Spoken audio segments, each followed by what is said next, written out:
Hello everyone, welcome to another wonderful day in our virtual week of percussion here with the Indiana Percussion Association. My name is Tim Henderson.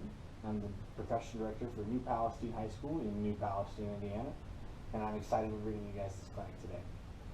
The topic of the clinic, as the title suggests, is tempo control and timing, so let's hop right on in. Before we get going with the playing portion and really developing that sense of tempo control, I have a couple things I want to talk about.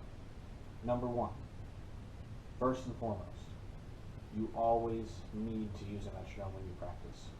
If you're breaking anything down, chopping out, whatever it is, you need to use a metronome. If you're not using a metronome, you're not going to know if you're playing in time the whole time, right? You might be developing bad habits that you didn't even know were going on because you didn't have anything that was giving you a tempo relationship, right? That is so important to developing your skill sets as a percussionist. Right?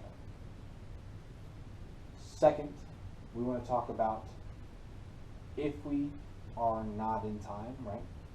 What are the tendencies we are having? What mistakes are we making, right? If we're out of time and we hear it, but we don't know what mistake we are making, that is just as bad as not knowing you're out of time in the first place, because now you don't know what correction to make, right? So I see it as we have four options whenever we are not in time. We have number one, fast, number two, slow, three, ahead, and four, behind, right? Those first two, fast and slow, just as they sound. You're faster than the tempo provided, or you're slower than the tempo provided, right? Straightforward. The other two can get a little trickier, right? Ahead and behind are more in relation to your placement within the beat, right? And let's hear what those sound like, right? If I am ahead, I can be at the right tempo. I can be the correct tempo, which is, in this case, 100 beats a minute, right? But ahead of the Met. And let's see what that sounds like. Turning on the Met, I'm going to play just in front of it.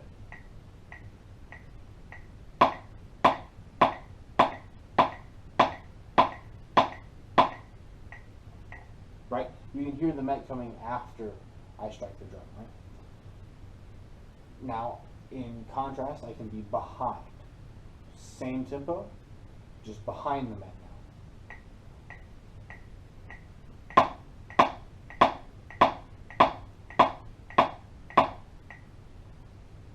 Hopefully we hear that, right? I was letting the Met strike first, then I play. Now I can also be in time. And the way we're going to know we're in time is when we do something called burying the Met. I think this is a very important topic to understand when you're trying to play in time. And that's because, in all honesty, it feels very uncomfortable to do. If you're playing right in time with the Met, you're going to lose the sound of it as long as you don't have the volume too high, right? If you're blasting the volume, of course you're going to hear it. But if you have the volume at like a moderate level and you're playing with a good solid sound, you're going to lose the sound of the Met right when you play in time.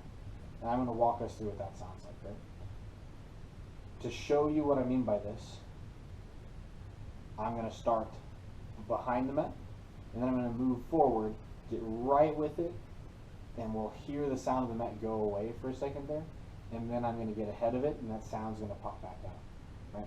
So let's hear what that sounds like.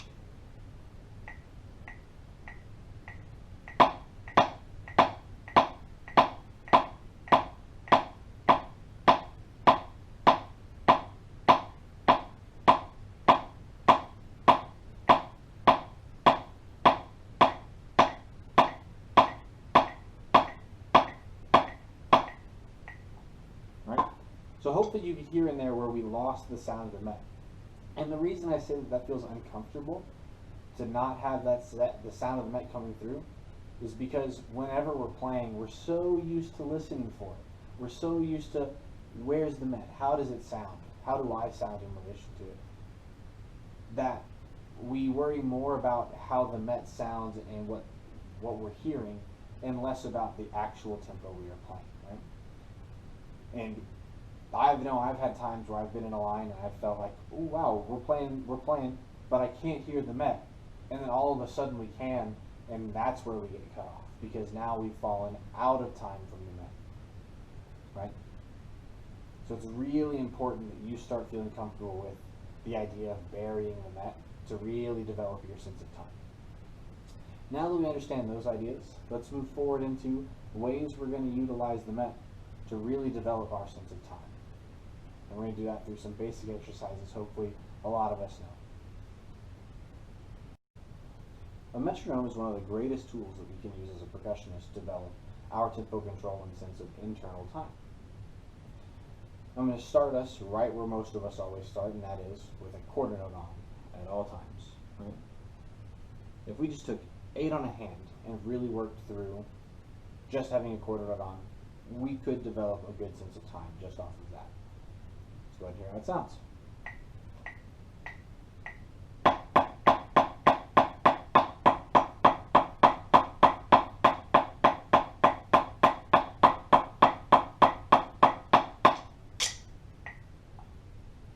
At some point in time, all of us have done that, right? We've simply sat down with a met, turned it on, played whatever exercise we were working on, whatever show chunk we were working on, and just played it at a single tempo with the quarter note on, right? We know we can slow down the met to break things down, speed it up to really push our hands, but how do we get ourselves away from relying on the met so much for that tempo and time? And we can do that by simply limiting how many beats are coming through that met. Right? So I'm going to simply turn up the beat to 2 on this DV90. With your phone, you probably go into the time signature setting on your met and just change it to 2/4. And then you see the little buttons on the screen to work with the specific accents. Change those up so that we instead get this sound of having an accent on 1 and 3, right? 1, 2, 3, 4, 1, 2. We just play along with that.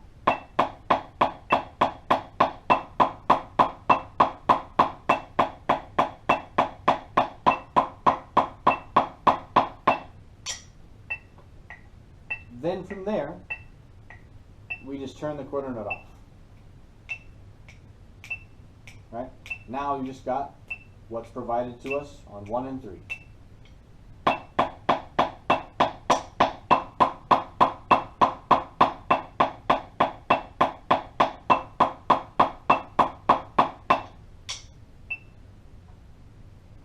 And we're already becoming more reliant on ourselves and less dependent on the met, right? Now we can turn it up to 4. Same thing, go into your met, find 4/4, however you have to do to make sure that you got only big beats on beat 1 of every measure. Right? And we're going to play 8s along to this now.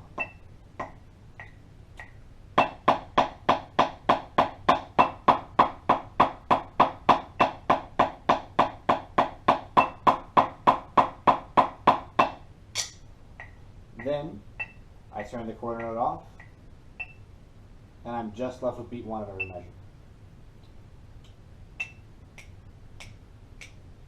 Now I am even more reliant on myself to provide that solid sense of tempo, right? Because I have to subdivide everything between beat 1 of the current measure and beat 1 of the next.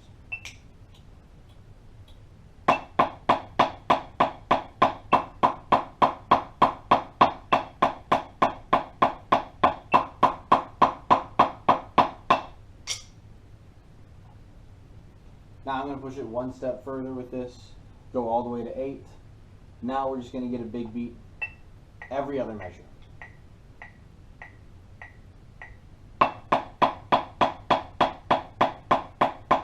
Right? Now we play 8s along with it. Sorry. 1, 2.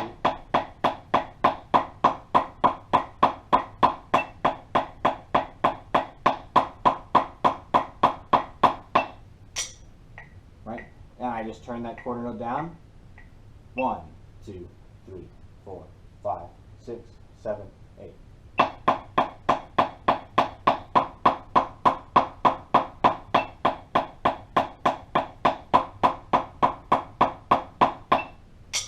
Right?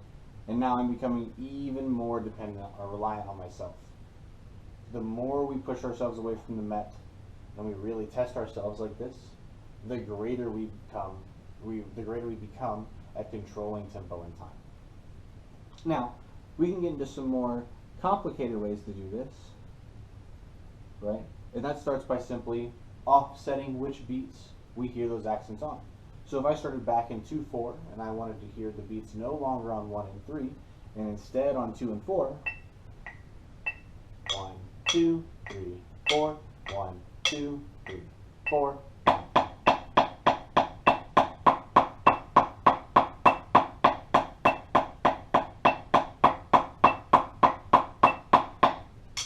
Right? Then I turn that quarter note off, and we have just the backbeat left.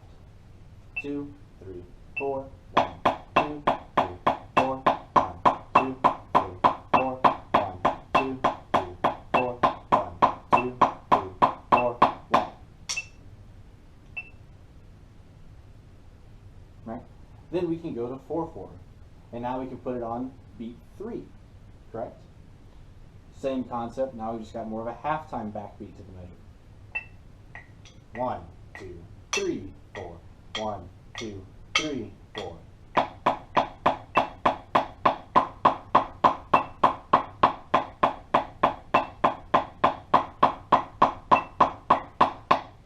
Right? I turn that quarter note off.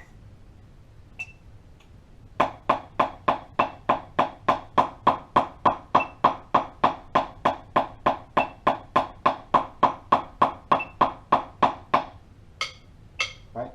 Maybe I want to put the beat on beat, or the big beat on beat 2 of the measure instead.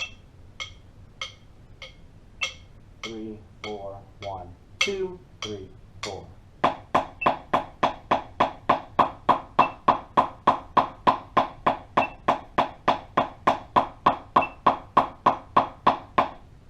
Right?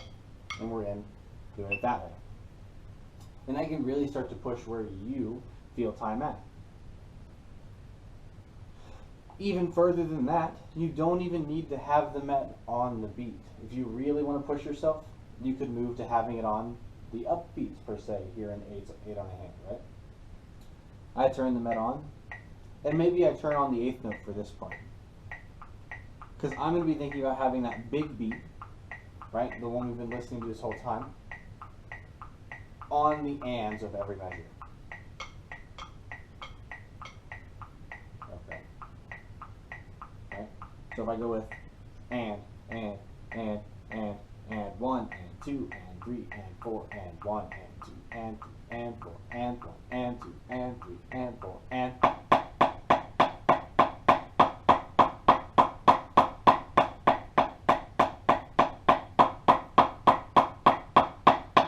Right?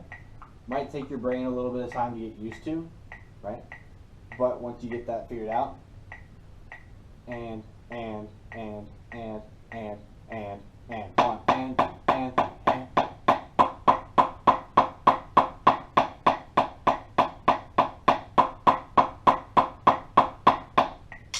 Right? You start to get used to how it feels. And then you can pull the met away from that setting, right? You can say, I only want it on beat 2, on the and of 2, right?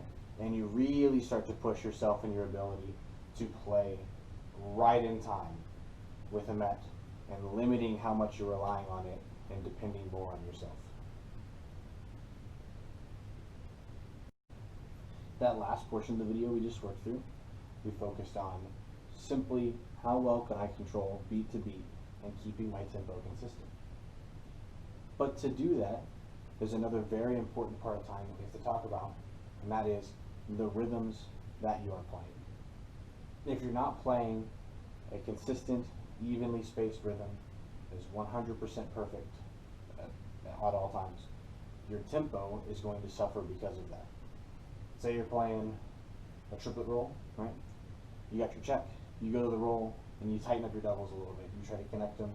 That too tight roll is going to lead to your triplets getting fast because you're trying to connect these doubles that aren't spaced properly, right? Same thing if your doubles are too open, you're going to start to fall behind because you've now opened up the rhythm too much, right? So you got to focus on having a nice, perfectly even rhythm. So we're going to do that through a couple different exercises. 16th note timing, 3-note timing specifically, and the triplet or 16th note grid, right? Those two types of exercises, partial timing exercises and the grids, are very important to your sense of time and tempo control. So let's start by just looking at 16th 3-note timing, only using the 4s. If I did the same thing I was doing earlier and I just used the met, right, on a quarter note, I could play right along with this.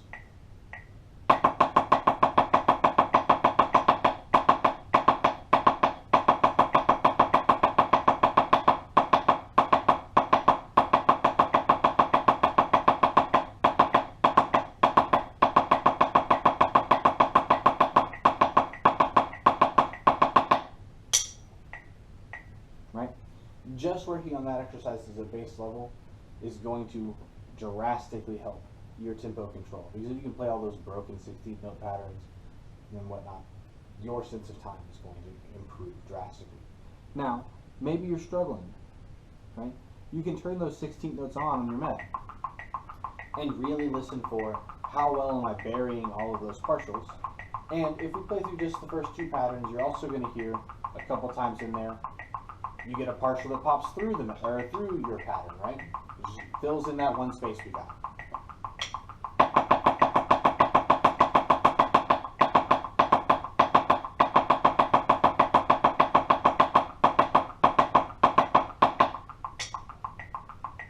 Right?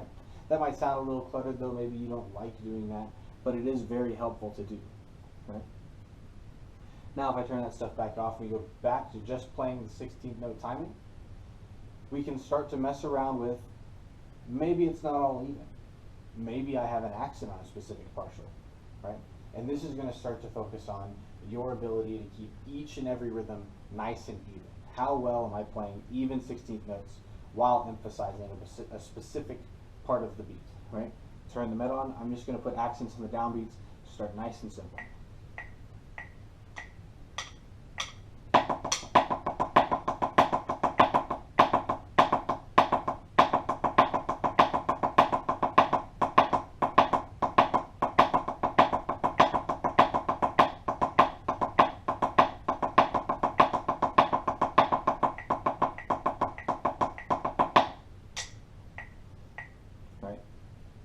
Right off the bat, that's going to start to help develop your sense of time. And if we start to shift the accents, you'll see why. Because if I simply take the accent and put it on the E, now I'm not emphasizing the downbeat anymore. I'm focusing on an accent on the E. I've got to make sure that my tempo is consistent so I don't fall off the met and I don't get lost in my second partial accents there and start to lose my track of my time. But I'm also focusing on how evenly can I play these 16ths while emphasizing the E, right? Is my accent getting late? Is it getting early, right? Is it making my rhythm uneven? And how is it affecting it, right? So if I turn on the met and try that, let's see how it sounds.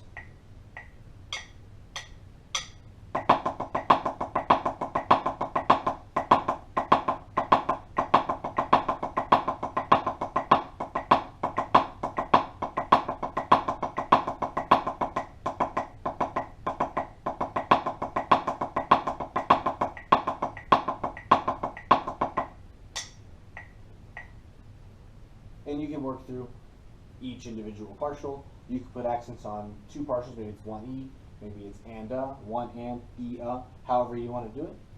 Maybe you want to put a flam on somewhere in there.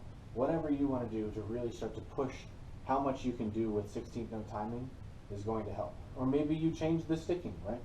Maybe we want to put it into doubles, right? I just want to focus on playing double strokes the entire time.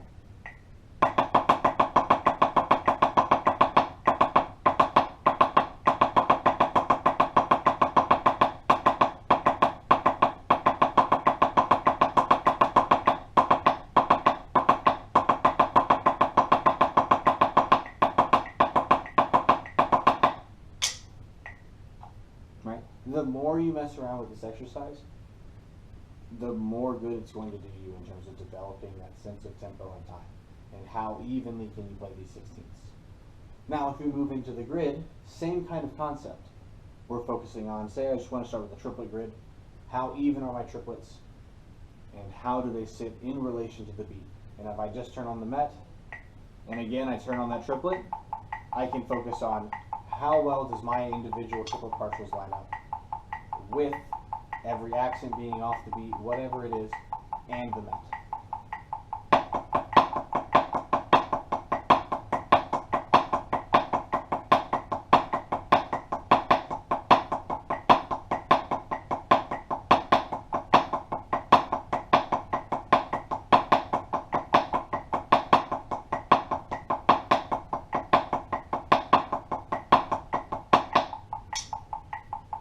Right? And you can start to hear, are any of my partials falling off of those triplet partials or the quarter note being given to me by the Met? Are my accents causing any notes to fall late, fall early, things of that nature, right? Am I fast to taps after accents? Whatever it may be. Whatever your tendencies are, and you start to hear, and you start to develop how to fix these tendencies, your tempo will improve. Now, we can start to put things on the grid. And I know this clinic isn't devoted to gridding in particular or to developing your rudiments, but these are great ways to really develop your time. So say I wanted to put simply a double on the downbeat, every single downbeat through the triplet grid, right? I'm going to turn the Met on, start with triplets. Now, we're going to put a double on the downbeat.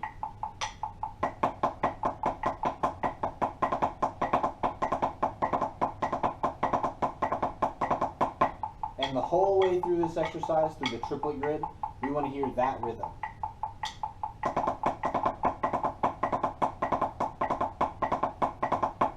No matter where the accent is placed. If you can get this kind of idea down pat, right, where you got a double and you're putting an accent on the double, then you put it to after the double, before the double, whatever it is, and you can keep your rhythm nice and even,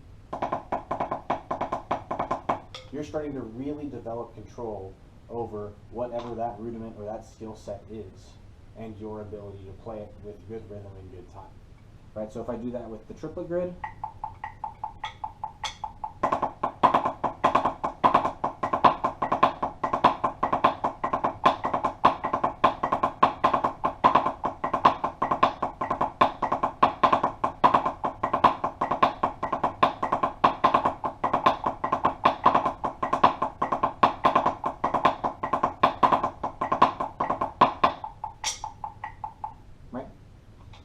and you can keep everything even. You don't let having an accent on a double cause it to be too tight. You don't let having it, the accent come after the double, turn it into more of like a drag, right, where you start to tighten it up and crush it down. And you really focus on keeping all those rhythms perfectly even. Tempo control and time is going to become very simple for you because you can focus on how even are my rhythms and how open are they, how condensed do they need to be to keep your tempo even, right? Maybe you want to go into flams, right? So when we get into flams, we start to get into stroke types that start to cause problems, right? Because no longer is everything nice and open, nice and even.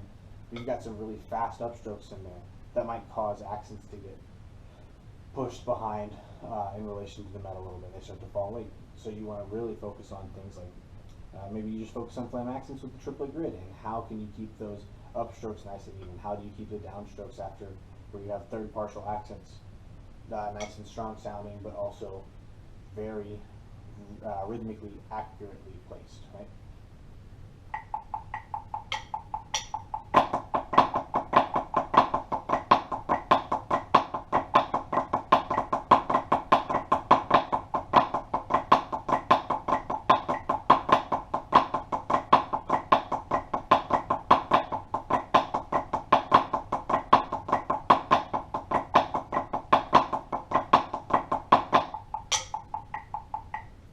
Then you can start to combine any number of rhythms together. You can put triplets, or not triplets, flam accents with doubles right on the downbeat. You get cheeses, right? Or maybe you want to focus on your flam drags. How open is that double after the flam? When I have that second partial accent, how well can I keep that double open with that quick upstroke?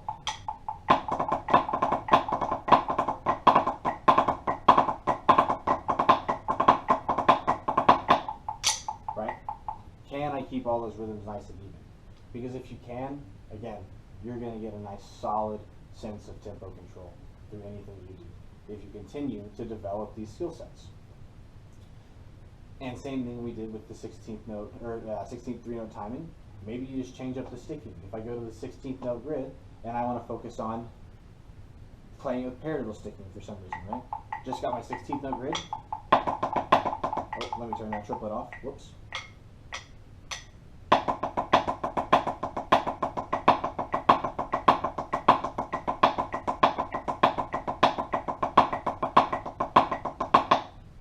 Right, and I want to do it with paradiddle sticking.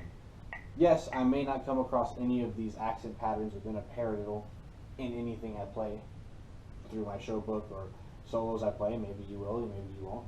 But it doesn't hurt to work on these things because you start to develop how well can I do fast upstrokes, and you'll see what I mean by that.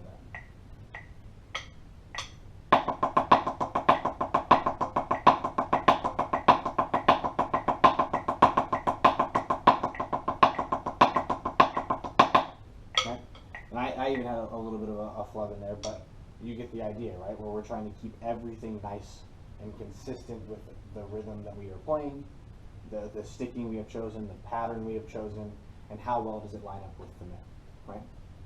So hopefully these ideas, these are some ideas that you can use in your practice time to really develop your sense of tempo control and time. Hopefully this clinic has been helpful. I was very excited to get in front of you guys today.